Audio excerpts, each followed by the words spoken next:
Fonte Viva, Espírito Emmanuel, Psicografia de Chico Xavier, capítulo 109, a exemplo do Cristo. Ele bem sabia o que havia no homem.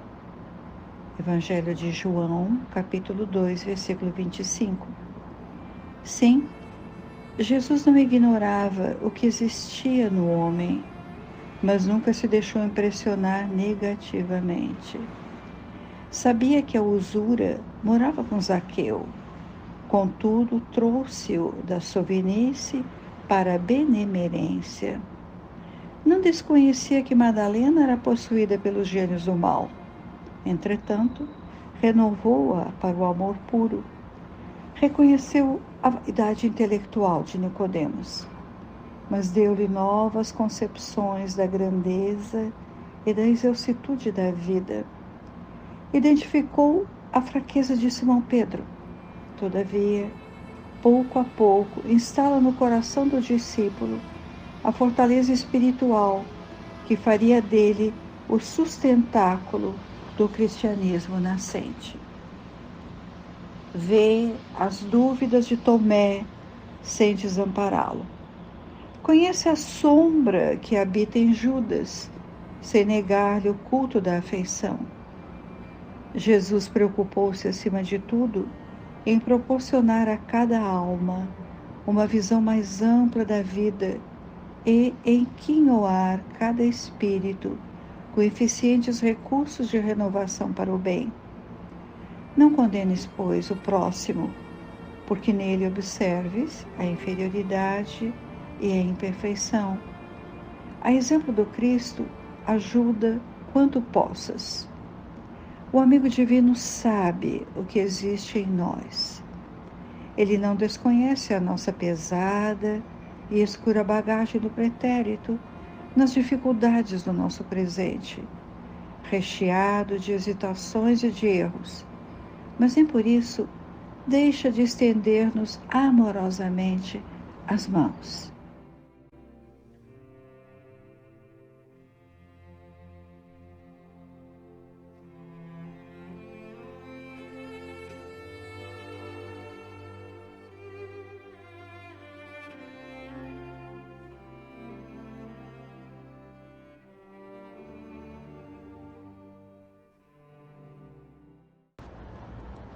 Hoje, voltamos ao estudo do Evangelho.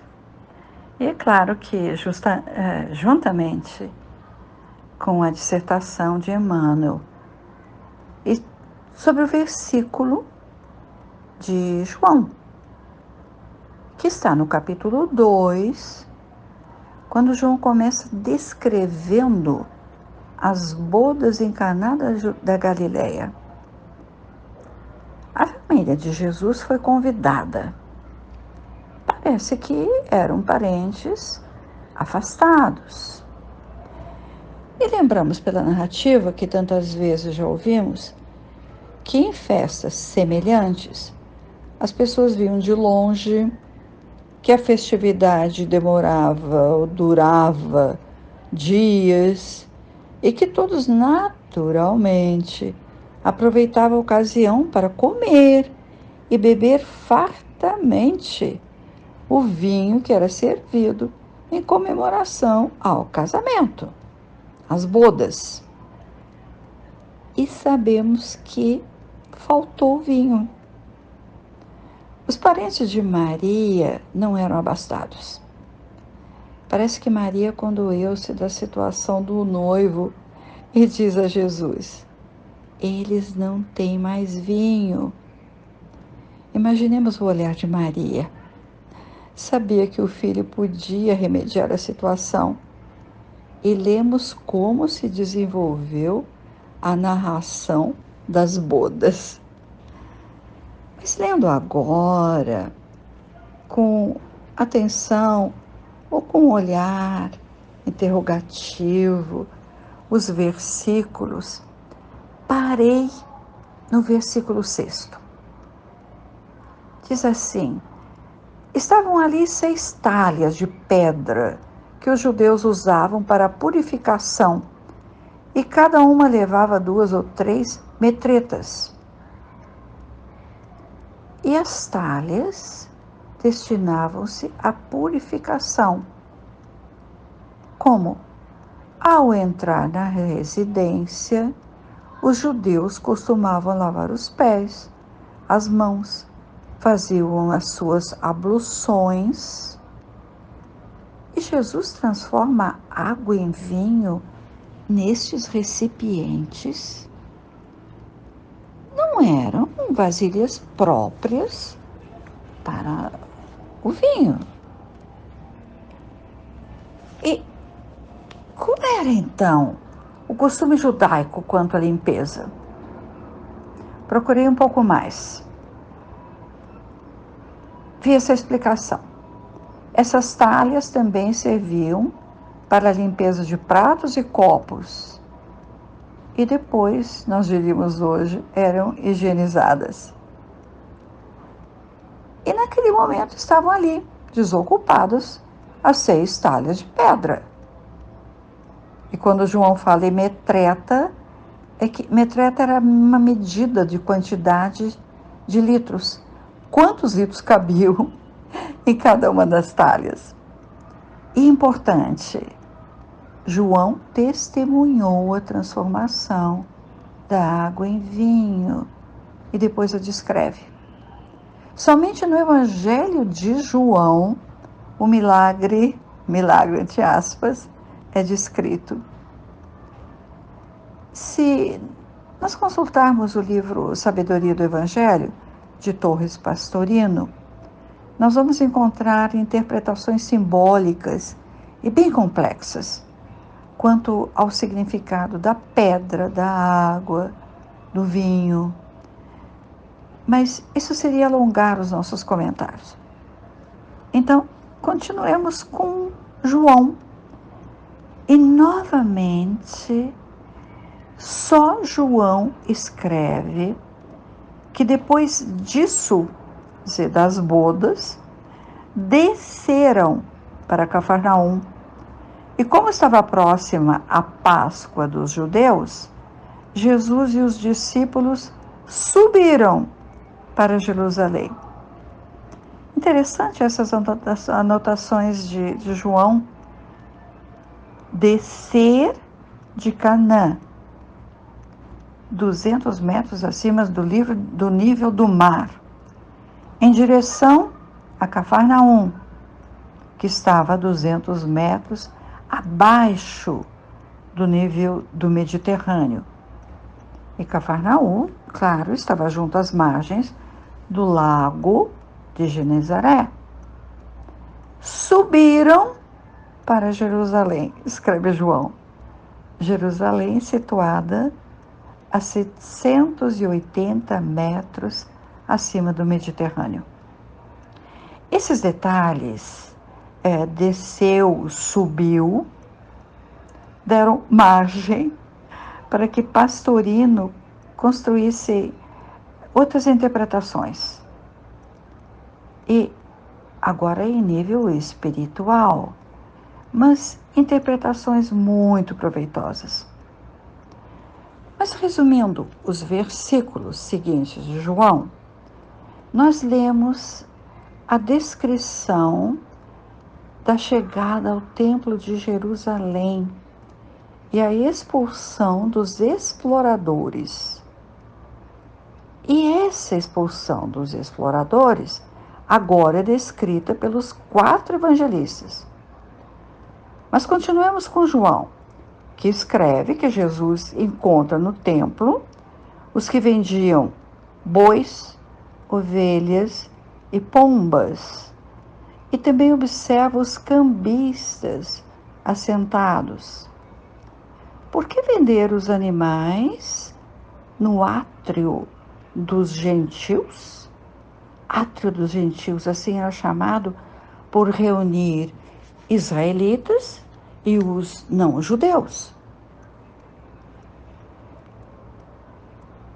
Conforme o tamanho do pecado daquele que queria as graças de Jeová, o homem oferecia em holocausto ou um boi, ou uma ovelha, e para pecados leves, uma pomba. E todos lucravam com as vendas. Os vendedores, é claro, o sumo sacerdote que concedia licença para permanecerem no átrio com os animais, os sacerdotes que recebiam percentagens sobre as vendas. Era um comércio imoral no grande templo de Jerusalém. E porque havia cambistas no local, é que as ofertas em dinheiro ao templo só podiam ser feitas em ciclos judaicos.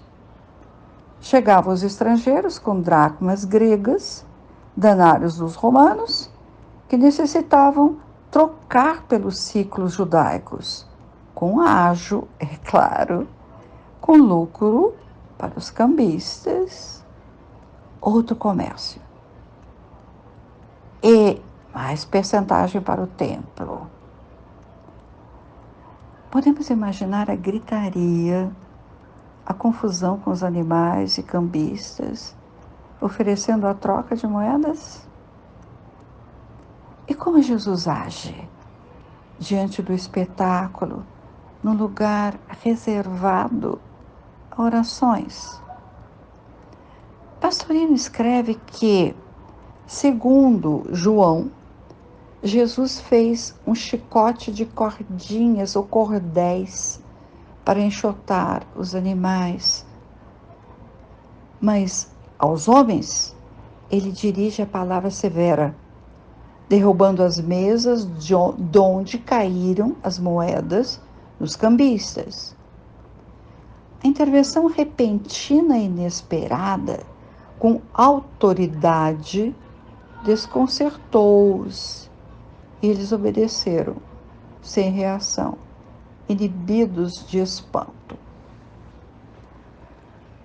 Pode haver, quem sabe, no ambiente espírita, restrições ao que João conta no seu evangelho. Afinal, Jesus era só amor, tanto com pecadores, com os humildes. Como é que usou então de violência neste momento? Mas se pergunta, mas foi violência ou energia? O gesto de justa indignação diante da profanação de um lugar sagrado. Não concordou com o abuso, sobretudo com o fato de homens negociarem nos lugares destinados à oração.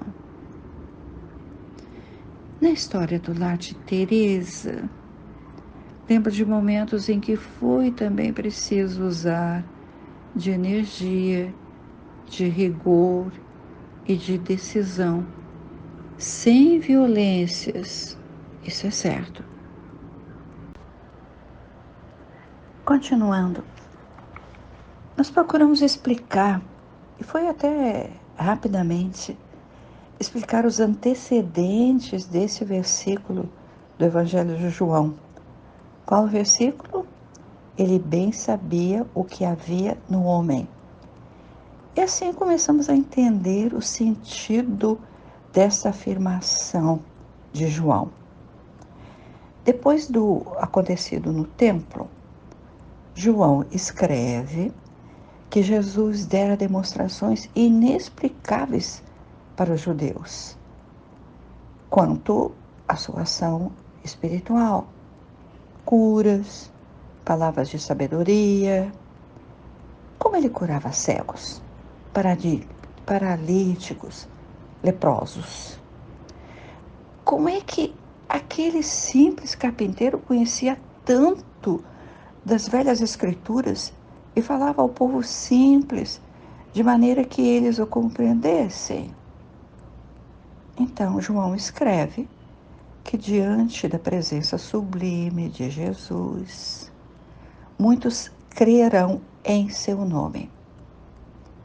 Mas o próprio Jesus não confiava neles, porque conhecia a todos. Eram criaturas imaturas que se deixavam levar pelo entusiasmo dos fatos externos.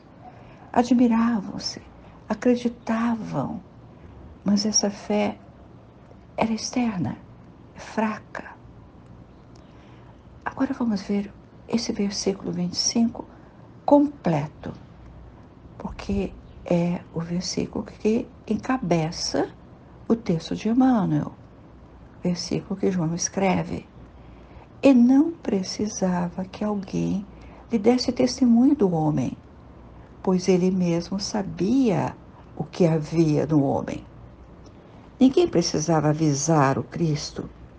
Ele lia os corações e não se iludia com aplausos fáceis ou elogios. Lembramos da entrada em Jerusalém, na Páscoa, anos depois. Primeiro domingo, aquele chamado Domingo de Ramos, em que saúdam o mestre de Nazaré, levantando os ramos e saudando. E na mesma semana, na sexta-feira, aquele mesmo povo ou acusa ou se ausenta na crucificação do Cristo.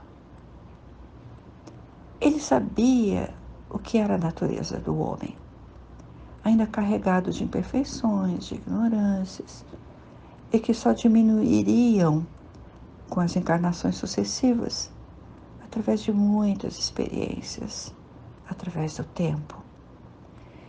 E Emmanuel exemplifica com alguns personagens que se apresentaram a Jesus de Nazaré. Zaqueu sabia, Jesus, que ele juntava posses, mas se convida para jantar em sua casa, espantando os seus discípulos. Sabia quem era Madalena e renovou-a. Dialogou com Nicodemos, o intelectual vaidoso, conhecedor do Velho Testamento, e o esclareceu. Simão Pedro. Mas que figura humana que nega o seu mestre, mas que depois se torna o sustentáculo do cristianismo nascente em Jerusalém. Escolhe Tomé como apóstolo, mesmo reconhecendo a sua descrença. E Judas, que o trai. E Jesus indica-o como aquele que o trairia naquele momento da ceia, chamada Santa Ceia. Mas não lhe nega amparo depois do gesto desesperado de Judas ao suicidar-se. E ele nos conhece também, mas nem por isso deixa de estender-nos amorosamente as mãos, sempre, sempre.